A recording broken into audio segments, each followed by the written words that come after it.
இதற்கு எதிராக பதியப்பட்ட கருத்துக்களை எல்லாம் நான் முன்மொழிந்து அதாவது இந்த துணை மாவட்டத்தில் 16/7/2002 நினைக்கிறேன் அரசாணை 152 படி கன்னியாகுமரி வைல்ட் சேஞ்சுரி அறிவிக்கப்பட்டது. இந்த வைல்ட் சேஞ்சுரி அறிவிக்கப்படும் போதைக்கு நாங்கள் காட்டுக்குள்ளாடி இருக்கக்கூடிய பழங்குடி மக்கள் எங்களுடைய குடியிருப்புகளை அந்த சேஞ்சுரியில் இருந்து அந்த அரசாணையிலிருந்து விதிவிலக்கு எங்களுக்கு வழங்கப்படவில்லை. இருக்கவே நாங்கள் உள்ளே இருந்து இன்னைக்கும் வனவிலங்குகளுடைய தாக்குதலை நாங்கள் அனுபவித்துக் கொண்டிருக்கிறோம். எங்களுடைய விவசாய நிலங்கள் முழுமையாக வனவிலங்குகள் அழிக்கப்பட்டு போகின்றது. எந்த விவசாயமாக செய்யப்பட முடியவில்லை, ரப்பர் நட முடியவில்லை, வாழ நட முடியவில்லை. அதே நேரத்தில் வனவிலங்குகளையும் வனத்தையும் வனத்தில் இருக்கின்ற வளங்களையும் நீராதாரங்களையும் பாதுகாக்கப்பட வேண்டிய கடமை பழங்குடி மக்களுக்கு மட்டுமல்ல இந்த இந்திய ஜனநாயக நாட்டில் இருக்கக்கூடிய அத்தனை பேருக்கும் பொறுப்பு இருக்கிறது. அந்த வகையில் நாங்களும் விலங்குகளை பாதுகாக்கின்றோம், காடை பாதுகாக்கின்றோம், காட்டில் இருக்கிறதான வளங்களை பாதுகாக்கின்றோம். அதே நேரத்தில் எங்களுடைய நலன்களை இழந்து பாதுகாப்பது என்பது எங்களுக்கு வருத்தம் அளிக்கிற ஒரு விஷயமாக நாங்கள் கருதுகின்றோம். ஆகவே இந்த மாவட்டத்திலே ஒரு நேர்மையான வன அதிகாரி என்பதை நாங்கள் பெருமை அடைகிறோம். ஏனென்றால் அவருடைய நடவடிக்கை பல நடவடிக்கைகள் நாங்கள் பார்த்திருக்கின்றோம். நாங்கள் கூட சில கோரிக்கைகள் அரசுக்கு அனுப்பப்படும் போதைக்கு அந்த கோரிக்கைகளுக்கு எங்களுக்கு ஒரு பதில் வரும். என்ன என்று சொன்னால் உங்களுடைய கோரிக்கை நிராகரிக்கப்பட்டது என்று சொல்லி ஒரே வார்த்தையில் வரும், அல்லது ஏற்றுக்கொள்ளப்பட்டது என்று சொல்லி ஒரே வார்த்தையில் வரும். ஆனால் இந்த மாவட்ட வன அதிகாரி இந்த மாவட்டத்தில் வந்திருக்கப்பட்டதாக நாங்கள் கோரிக்கை அனுப்பியிருக்கிறோம். அந்த கோரிக்கைகளுக்கெல்லாம் நாங்கள் என்ன அந்த மக்களுடைய நலனை குறித்து எழுதியிருக்கிறோமோ அதற்கான ஒரு சரியான ஒரு உத்தரவு எங்களுக்கு கிடைக்கிறது. ஆகவே இந்த நேர்மையான அதிகாரி இருக்கின்ற இந்த மாவட்டத்தில் இப்ப பாத்தீங்கன்னா ஒரு மேப் ஓடிட்டு ஏற்கனவே நீங்க பாத்தீங்கன்னா செத்த பாம்பை போட்டு நம்ம அடிச்சுட்டு இருக்கோம். மேட்ரு முடிஞ்சு போச்சு. இதெல்லாம் ஒரு இரண்டு தெரிஞ்சவங்க இதெல்லாம் சும்மா ஒரு வேடிக்கையை காட்டிட்டு எல்லாம் முடிஞ்சு கொஞ்ச நாள்ல பாருங்க ஆடு வரும்போது இதெல்லாம் வேஸ்ட். ஆகவே எங்களுடைய கோரிக்கையாக வைக்கின்றோம். நீங்கள் நீங்க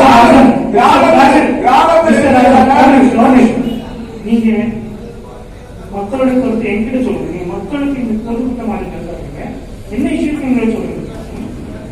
கிராமத்தில் இருக்கிறதான மக்களிடத்திலிருந்து கருத்து கேட்கப்பட வேண்டும், கிராமத்திலிருந்து விளம்பரப்படுத்தப்பட வேண்டும். கருத்து கேட்பது இன்னைக்கு என்ன கருத்து தெரியாம நாங்கள் இருக்கிறோம். அதனால அரசாணையும் அரசாங்கத்தினுடைய திட்டங்களும் அரசு செய்கின்ற நடவடிக்கைகளையும் நீங்கள் கிராமத்திலே எடுத்து சொல்லி எங்களுக்கு புரிய வைக்கணும். ஏன்னா இப்ப இத்தனை பேர் நாங்கள் எடுத்துருக்கிறது இது என்ன உண்மை இருக்குன்னு தெரியல, இது என்ன நன்மை இருக்குன்னு தெரியல. ஆனா அதிகாரிகள் நீங்கள் சொல்லிட்டீங்க இதனால எந்த பாதிப்பும் வராது, உங்களுக்கு நன்மை இருக்குன்னு நீங்க சொல்றீங்க.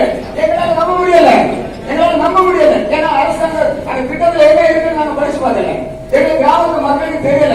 ஆகவே இந்த திட்டங்களை நீங்கள் கிராஸ் ரூட்ல இருக்கிற கிராமத்தில் இருக்கிற மக்களுக்கு கிராம சபையின் மூலமாக ஒரு துண்டு புஸ்தகம் மூலமாக போஸ்டர் மூலமாக இந்த பகுதியில் தெரிவிச்சு எங்களுடைய கருத்துக்கள் அப்ப அங்க இருக்கிற மக்கள் இது எங்களுக்கு நன்மை இருக்குது, நாங்கள் இதை ஏற்றுக் கொடுக்கிறோம், இல்லை தீர்வு இருக்குது, இந்தந்த சரத்துகள் எங்களுக்கு எதிராக இருக்குது, அந்த சரத்துகளை மாற்றுவதற்காக நீங்கள் பரிந்துரைங்க என்று எங்களுக்கு கருத்து சொல்வதற்கு ஒரு வாய்ப்பு இல்லாமல் போய்விட்டது. ஆகவே எங்களுடைய தாழ்மையான வேண்டுகோளாக நாங்கள் வைக்கிறது இந்த திட்டத்தை கிராஸ் ரூட் லெவலில் கொண்டு வந்து விளம்பரம் பண்ணுங்கள். நாங்கள் அதை படித்து பார்த்து எங்களுடைய கருத்தை சொல்வதற்கு மறுபடியும் ஒரு வாய்ப்பை தாருங்கள் கேட்டுக்கொண்டு விடைபெறுகிறேன். நன்றி, வணக்கம். என்னுடைய பேர் கணேஷ். வேலுநிலை கிராமத்தில் உட்பட்ட பெருஞ்சிலம் என்று சொல்லக்கூடிய ஒரு மலை கிராமத்திலிருந்து பேச வந்திருக்கிறேன். என்னுடைய ஊர் ஏறத்தாழ ஒரு 650 குடும்பங்களை சார்ந்த ஒரு பெருஞ்சிலம்பூர். 4 தேவாலயங்கள், 4 இந்து ஆலயங்கள், மனநலம் பாதிக்கப்பட்ட சின்ன பிள்ளைகளுடைய அனாதை ஆசிரமம், இப்படி இருக்கக்கூடிய ஒரு குக்கிராமத்திலிருந்து பேச வந்திருக்கிறேன். 3 கிலோமீட்டர் தூரம் நீங்கள் இந்த சூழலுக்குள்ளே வருவதாக குறிப்பிடுகிற போது ஏறத்தாழ கொச்சியோடு என்று சொல்லக்கூடிய பகுதி வரை வருகிறது. யோசித்து பார்க்க வேண்டும். இப்போது ஆயிரக்கணக்கான குரங்குகளால் எங்கள் ஊர் கொச்சியோடு, கைதோடு, சித்திரங்கோடு போன்ற பகுதிகள் பாதிக்கப்படுகின்றன. இரவு நேரத்தில் வனத்துறை அதிகாரிகள் வருவதும் செம்போவிலே குரங்கை கொண்டு வரும், இறக்கி விடுவதும் ஓடுவதும் ஆயிரக்கணக்கான காட்டு பன்றிகளால் அந்த எங்களுடைய பெருஞ்சிலம்பூர், கொச்சியோடு, ஈத்தவளை போன்ற பகுதிகள் பாதிக்கப்பட்டிருக்கின்றன. 2 மாதங்களுக்கு முன்பு 2 சிறுத்தை புலிகளை வாழைக்கூலி என்ற இடத்திலே ஈத்தவளையை சார்ந்த விவசாயிகள் பார்த்ததாக செய்திகள் வருகின்றன. 26 புலிகளை காப்பதற்கு எத்தனை ஏக்கர் இடங்களை நாசம் செய்வது என்ற கேள்வி எழுகிறது. எனவே முழுக்க வனத்துறை அதிகாரி ஆங்கிலத்திலே படித்த இந்த செய்திகள் தமிழில் மொழிபெயர்க்கப்பட வேண்டும். அன்றாடம் காட்சிகளுக்கு இந்த உண்மை நிலவரம் தெரியப்பட வேண்டும். நிறைய உண்மைகளை மறுத்து நீங்கள் பேசினீர்கள். வழக்கறிஞர்கள் அதை தெளிவாக தெளிவுபடுத்தினார்கள். கடைநிலை மக்களுக்கும் தெரியக்கூடிய வகையில் இந்த விஷயங்கள் தெளிவுபடுத்தப்பட வேண்டும். கைரோடு, கொத்திகோடு, சித்திரங்கோடு, சுரங்கோடு போன்ற பகுதிகள் இந்த திட்டத்தால் பாதிக்கப்பட இருக்கின்றன. ஆயிரக்கணக்கான மக்கள் பாதிக்கப்பட இருக்கிறார்கள்.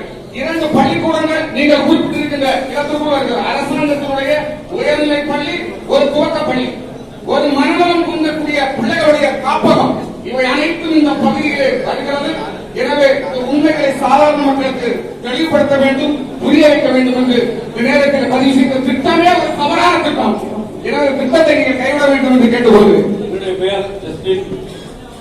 நான் ஐடி படித்துவிட்டு 1987 இம்பாய்மெண்ட்ல மாவட்ட கல்வி வேலைவாய்ப்பு அலுவலகத்தில் பதிவு செய்தேன். ஆனால் இன்றைக்கு வரை வேலைவாய்ப்பு அலுவலகத்திலிருந்து எந்த ஒரு இன்டர்வியூக்கான கார்டு வரவில்லை.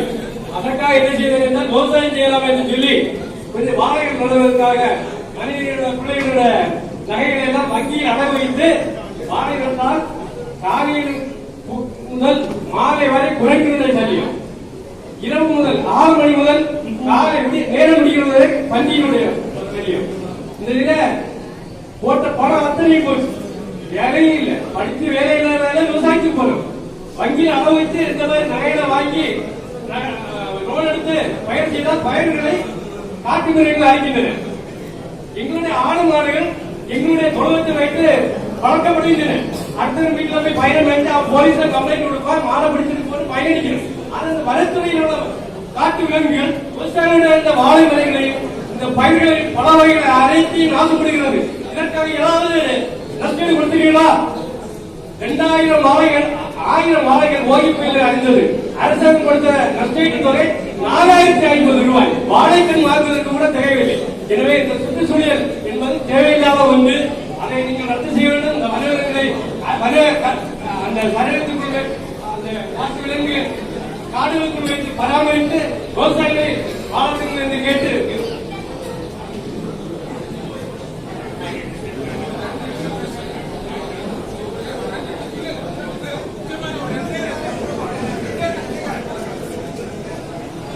அனைவருக்கும் வணக்கம். இல்ல நான் ஒரு 2 நிமிஷம் தான்.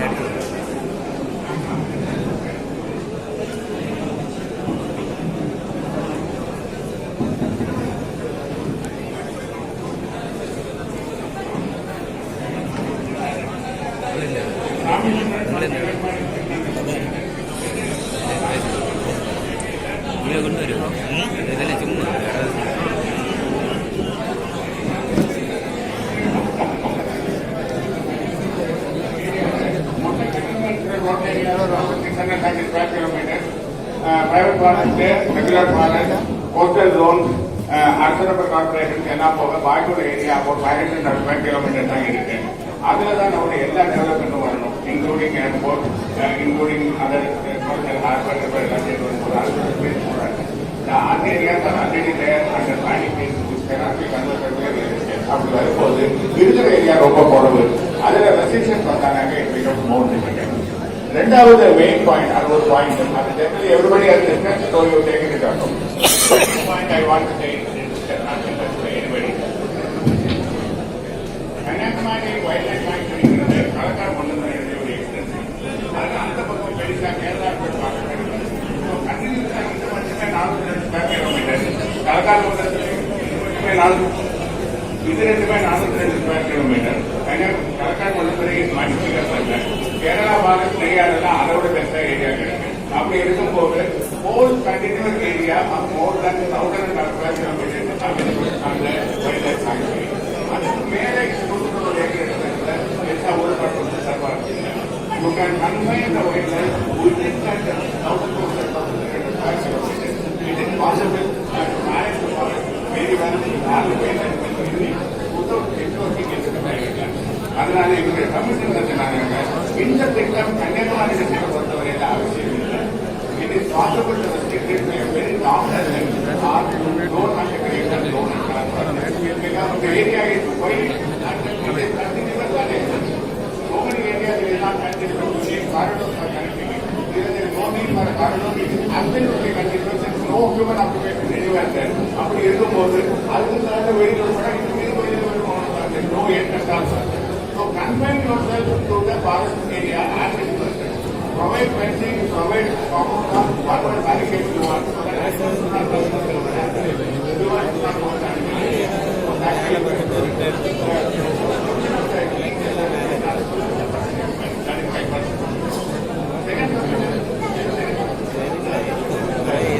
தமிழ்நாட்டிலே கொடைக்கானல்ல அன்றைய நோட்டிபிகேஷன் அந்த நோட்டிபிகேஷன்ல கொடைக்கானல் வீட்டுல 1 கிலோமீட்டர் தான் போட்டிருக்காங்க, 3 கிலோமீட்டர் போடல, 0 to 1 கிலோமீட்டர் தான் போட்டிருக்காங்க. கொடைக்கானல் மாதிரி வயிறு ஏரியாலேயே கேட்கிறேன்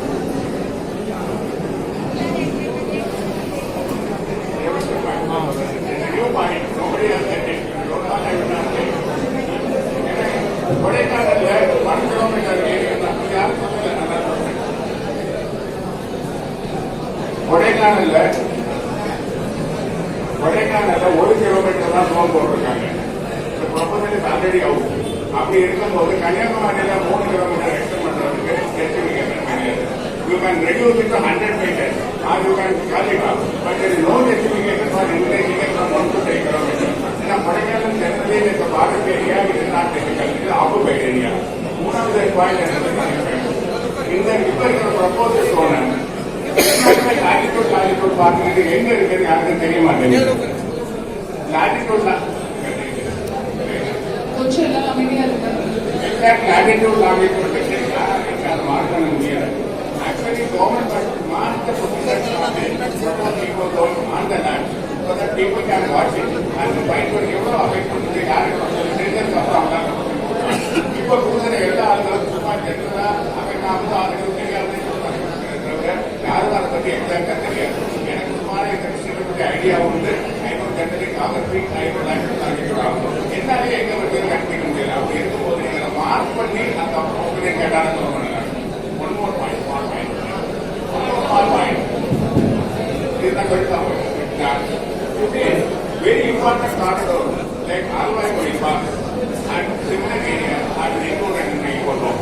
It is the main entry into Kanyakumari district from outside. Other economic zone வருது, Himalayan வருது.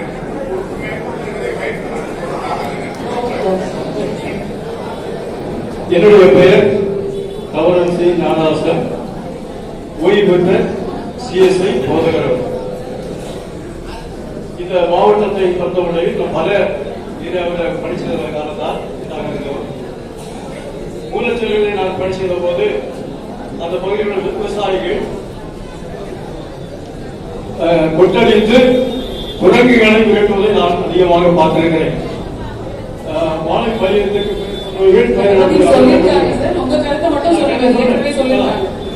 இப்போ இருப்பது இந்த பகுதியில் குரங்குடைய தொல்லை அதிகமாக இருக்கிறது. ஏற்கனவே பல பாதிப்புகளை இந்த மாவட்ட மக்கள் அனுபவித்துக் கொண்டிருக்கிறார்கள். இந்த சூழலிலே இந்த உயிரினர் சரணாலயம் தேவையா என்ற ஒரு கேள்வி எழுப்புகிறது. தேவையில்லை என்பது எங்களுடைய கருத்து. மாவட்ட ஆட்சியாளர் அவர்கள் பல திட்டங்களை மிக சிறப்பாக நிறைவேற்றி வருகிறீர்கள். இந்த திட்டத்தையும் நீங்கள் ரத்து செய்ய வேண்டும் என்பதை மக்களுடைய சார்பிலே கேட்டுக்கொண்டு விடைபெறுகிறேன். வணக்கம். என்னுடைய பெயர் ரவி, கன்னியாகுமரி விவசாயிகள் தொழிலாளர் சங்கம். ஏற்கனவே இந்த திட்டம் 5ஆம் தேதி வெளிவந்தவுடனே மாவட்ட ஆட்சித்தலைவருக்கும் வனத்துறை அதிகாரிக்கும் ஒரு பதிவு தகவல் அனுப்பினேன். இந்த குறுகிய காலத்திலே இது நடந்தது சரியல்ல. ஒட்டுமொத்த விஷயங்கள் இந்த மாவட்ட ஆட்சித்தலைவர் அலுவலகத்தில் வைத்து பேசுவதற்கு 6 லட்சத்துக்கும் மேற்பட்ட மக்கள் வர வேண்டி இருக்கிறது. 200 ஆட்கள் இருக்கக்கூடிய நிலைமையிலே கருத்துக்கள் கூற முடியாது. அதனுடைய எதிரொலித்தால் ஒவ்வொரு மனிதனுடைய கருத்துக்களை இங்கே பதிவு செய்யக்கூடிய நிலைமை நேரமின்மையாக இருக்கிறது.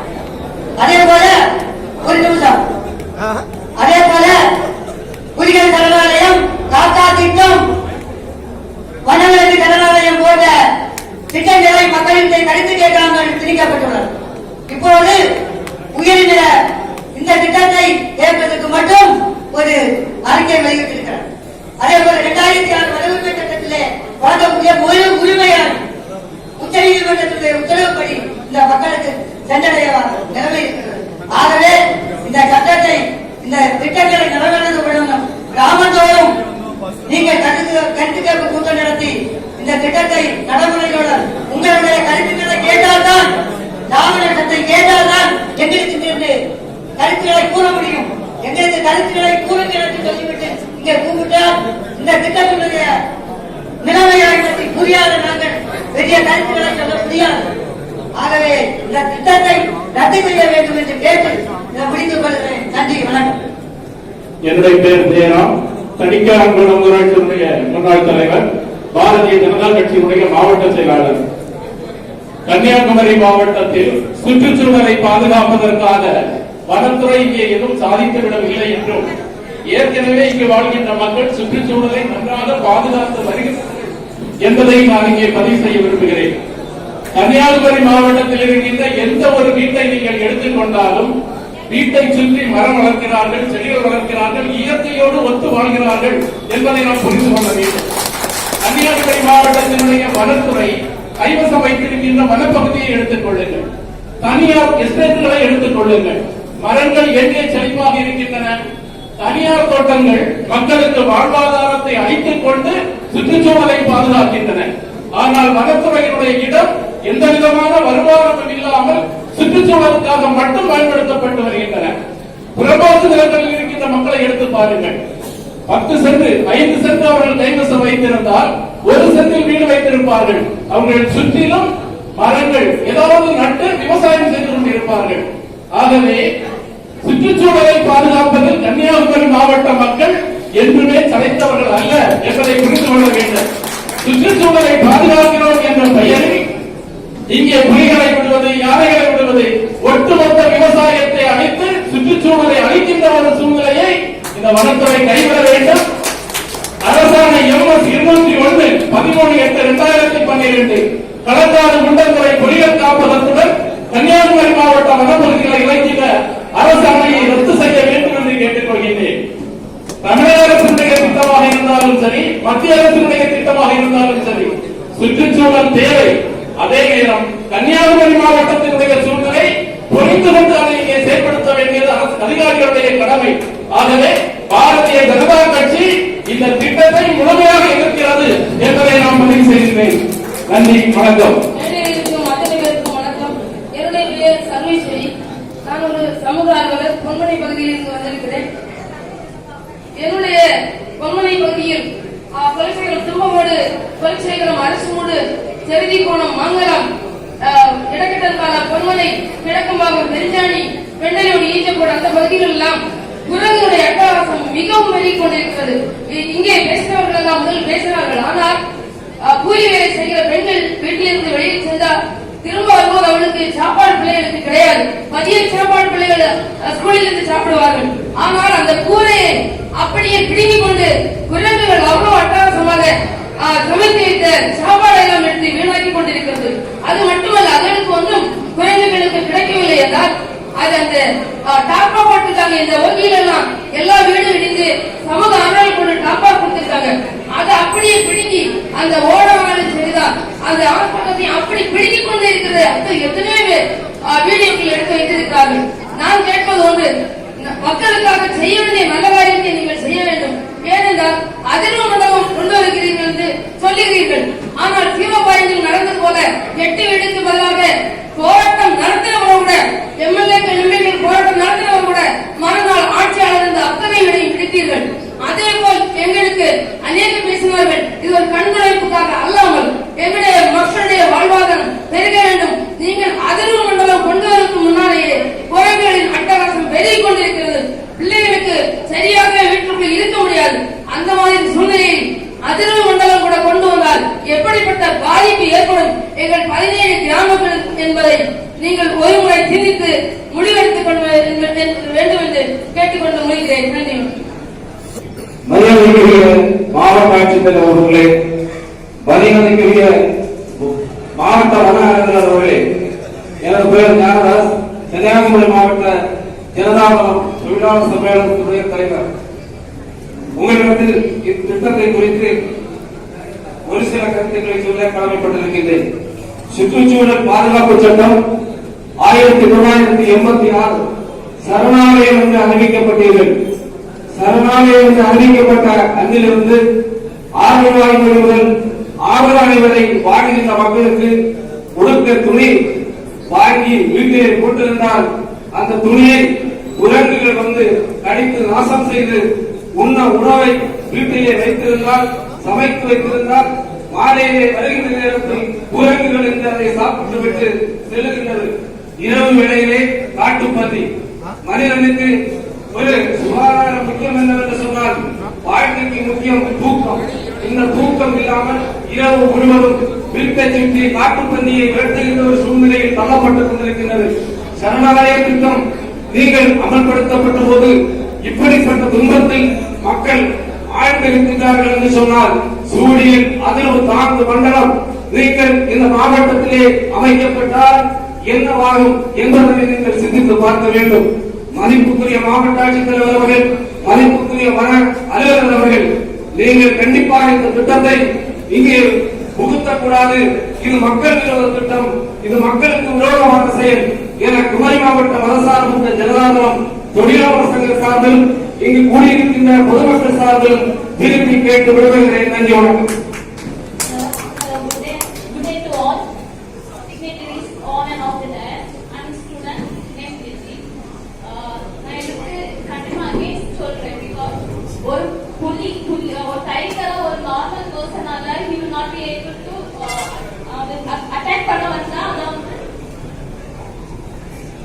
அட்டாக் பண்ண வந்தா ஒரு நார்மல் பர்சனால அதை ஃபைட் பண்ண முடியாது. அதே இது அவங்க வெப்பன்ஸ் எடுத்தா கேஸ் தான் வருது. இதே இது எங்க ஊர்ல வந்து பாம்பு கடிச்சு மங்கீஸால நிறைய பேர் பாதிப்பு உள்ளாங்க. ஆனா ஒரு ஆள் கூட வந்து இதுக்கு ஒரு சொல்யூஷன் தரல. இதே இது பேச்சுப்பாறையில ஒரு புலி இறந்த டைம் டெல்லியில வர வந்து அதுக்கு என்கொயரி பண்ணிருக்காங்கன்னு ஒரு நோட்டீஸ் இருக்கு. எந்த விதத்துல நியாயம்னு தெரியல. ஒரு புலிக்கு கொடுக்கிற மரியாதை ஒரு மனுஷனுக்கு சொல்றத வேதனை. அதே போல கவர்மெண்ட் வந்து for the people by the people எல்லாம் சொல்றாங்க. சோ இது ஒரு ஸ்கீம், பீப்புளுக்காக எடுக்கிற ஒரு ஸ்கீமும் டைகருக்காக எடுக்கிற ஸ்கீம் தெரியல. ஓட்டிங் மக்கள் தேர்ந்தெடுக்கிறது போல மெஜாரிட்டி பீப்புள் ஓகே இது வரட்டுன்னு சொன்னா இந்த ஸ்கீம் நீங்க கொண்டு வரீங்க. காலமா பால்வட்ட போற மக்களுக்கு இங்க ஒரு சேஃப்டி இல்லை. இது டொமஸ்டிக் அனிமலாலே மக்கள் பாதிக்கப்படுற இது வைல்ட் அனிமல். பீப்புள் இருக்கிற இடத்துல வைல்ட் லைஃப் அனிமல்ஸ் நீங்க கொண்டு வர டைம் மக்களோட பயத்தை நீங்க முதல்ல கருத்துல எடுக்கணும். இதே இது ஒன்னு ஆகாதுன்னு சொல்லிட்டு நிறைய பேரு இது கொண்டு வரதுக்குன்னே இறந்துருக்காங்க. So take it into consideration. Thank you. அனைவருக்கும் வணக்கம். வன உயிரின சரணாலயத்துல என்னென்ன வன உயிரினங்கள் வளர்க்க போறாங்க அப்படிங்கறத பொதுமக்களுக்கு தெரியப்படுத்தணும். ஒண்ணு, அந்த வன உயிரினங்களால அந்த பொதுமக்கள், அதாவது சூழல் உயிரின சரணாலயம், அப்புறம் சூழலியல் அதிர்வு தாக்கும் மண்டலம், அந்த பகுதிகளுக்கு உட்பட்ட பகுதிகளை, அதுக்கு சார்ந்த பகுதிகளில் வசிக்கக்கூடிய மக்களுக்கு அந்த வன விலங்குகளால வரக்கூடிய பாதிப்புகளுக்கு என்ன ரெமெடி பண்ண போறீங்க, என்ன பாதுகாப்பு நடவடிக்கைகள் மேற்கொள்ள போறீங்க அப்படிங்கிறத வெளிப்படையாக தெரியப்படுத்தும். இந்த சட்டத்தால இந்த மக்களுக்கு வரக்கூடிய சாதகங்கள் அதை வந்து வெள்ளை அறிக்கையா வெளியிட்டு அந்த மக்களுக்கு கருத்து கேட்பு, அது மட்டும் இல்ல ஒரு ஓட்டெடுப்பு நடத்தப்பட வேண்டும். அந்த ஓட்டின் அடிப்படையில் தான் இந்த முடிவுகள் எடுக்கப்பட வேண்டும். இங்கு வந்திருக்கக்கூடிய மக்கள் அனைவரும் அந்த மக்களோட பிரதிநிதிகள் அல்ல என்பதை வெளிப்படையாக தெரியப்படுத்திக் கொள்கிறேன். அங்குள்ள மக்கள் அந்த பகுதியில் வேலை செய்து கொண்டிருக்கிறார்கள். எனவே அனைத்து மக்களுக்கும் அந்த வெள்ளை அறிக்கையை தமிழில் எழுதப்பட்டு அனைத்து வீடுகளுக்கும் வெளியேற்றப்பட்டு 1 மாத 4 மாதம் குறைந்தபட்சம் நேரம் கொடுக்கப்பட்டு அதன் பிறகு ஒரு பொது வாக்கெடுப்பு எடுத்து அதன் பின்பு இதை நிறைவேற்றுவதோ இல்லையோ என்பதை தீர்மானிக்கப்பட வேண்டும் என்பதை தெரிவித்துக் கொள்கிறேன். நன்றி. சுற்றுச்சூழல் வாசனை நாம் தமிழர் கட்சி சீலர். வணக்கம். ஒன்மலை கிராமத்துக்குட்பட்ட விவசாய பகுதியில் இப்போதுதான் பேச வருகிறேன். ஒன்மலை கிராமத்துக்குட்பட்ட பகுதிகளில் ரப்பர், தென்னை, வாழை போன்ற அதிகப்படியான விவசாய பொருட்களை விவசாயம் செய்துதான் பிள்ளைகளை படிக்க வைப்பது. ஆனால் மாவட்ட ஆட்சியாளர் ஆனாலும் சரி, மரியாதைக்குரிய வனத்துறை அதிகாரி டிஎஃப்ஓ ஆனாலும் சரி, வன எல்லைக்கு கீழே இருக்கின்ற பகுதிகளில் உங்களுடைய அப்பா அம்மாக்கள் மூதாதையர்கள் சொத்து 2 ஏக்கர் 3 ஏக்கர் நிலத்தை உருவாக்கி வைத்திருந்தால் உங்களிடம் கேட்காமல் அரசு அதிகாரிகள் என்று சொல்லிக்கொண்டு முழுமையாக அரசு பத்திரப்பதிவு செய்த அலுவலகத்தினுடைய சொத்தை நீங்கள் சொன்ன 7 உத்தரவு இருக்கின்றது அல்லவா, போர் பண்ணக்கூடாது, கழிவுகளை அதில் வைக்க கூடாது என்று சொல்லி அதில் வரும்போது உங்களுடைய நிலம் இழக்கப்படுகின்றது, உங்களுடைய பிள்ளைகளுடைய சொத்து இழக்கப்படுகின்றது. அந்த சூழ்நிலையில் நீங்கள் என்ன செய்வீர்களோ அதை எங்களுடைய கிராம விவசாயிகளுக்கு செய்ய வேண்டும் என்பது என்னுடைய பணிவான வேண்டுகோள். நம்பர் 1. நம்பர் 2, கேரளாவில் இருந்து பிரித்தெடுக்கப்பட்ட மாவட்டம் தான் குமரி மாவட்டம். குமரி மாவட்டத்தில் இருக்கின்ற மக்களுடைய ரப்பர் விடுகின்ற காற்று மக்களுக்கு பயனற்ற காற்று, புரிந்து கொள்ள வேண்டும். அந்த ரப்பரை மாற்றுவதற்கு உங்களிடம் மண்டி போட வேண்டி இருக்கின்றது. அருகாமையில் இருக்கின்ற கேரளாவில் ரப்பரை மாற்றுவதற்கு யாரிடம் மாவட்ட ஆட்சியாளர்களோ அங்க உங்களுடைய கமிட்டியிடம் கேட்க வேண்டிய தேவையே கிடையாது. தமிழகத்தை விட அறிவு சார்ந்த மாநிலம் தான் கேரளா. ஆனால் மாவட்ட ஆட்சியாளரும் வனத்துறையினுடைய அதிகாரியும் அதற்கு கடுமையான நிபந்தனைகளை வைப்பதால் 10 லட்சம் ரூபாயுடைய ரப்பர் இன்றைக்கு குறைந்தபட்சம் 2 லட்சம் ரூபாய்க்கு தான் விற்பனை செய்யப்படுகின்றது. அது எங்கெல்லாம் நடைபெறுகின்றது சொன்னால் அதிகாரிகள் மட்டத்தில் பல்வேறு தவறுகள் நடக்கிறது. இதை கேட்பதற்கு யாருமே கிடையாது. இது நடைபெறுகிறது. எனவே இந்த காலத்தினுடைய அறிவிக்கை நாம் பேச வருகிற சூழ்நிலை மாவட்ட ஆட்சியாளருக்கும் மனைத்துறை அதிகாரிக்கும் புரிந்து கொண்டாயிற்று. எனவே வன எல்லைக்கு ஒரு பிடி மண் கூட விவசாயிகளுடைய நிலத்தை எடுக்கக்கூடாது என்பது என்னுடைய விருப்பம். மீறும் பட்சத்தில் நீங்கள் எடுப்பீர்கள் என்று சொன்னால் அது உலக வங்கியில் இருந்து பணம் நீங்கள் கொடுப்பீர்கள் என்று சொன்னால் விவசாயிக்கு ஒரு ஏக்கர் நிலத்திற்கு 4 மடங்கு ரூபாயை கொடுத்துதான் நீங்கள் பதிவு செய்ய வேண்டும் என்பது பொன்மணி கிராமத்துக்கு உட்பட்ட ஒரு விவசாயிகளை கருத்து இணை நீங்கள் மத்திய அரசுக்கானாலும் சரி மாநில அரசுக்கானாலும் சரி நீங்கள் 2 பேர் சட்டமன்ற உறுப்பினர்கள் 6 பேர் பார்லிமெண்ட் உறுப்பினர் நாங்கள் இங்கே பேசுவதை நீங்கள் டெல்லிக்கு கொண்டு போக வேண்டும் என்பதை விவசாய என்ற முறையில் நான் பதிவு செய்து விடைபெறுகிறேன். நன்றி, வணக்கம்.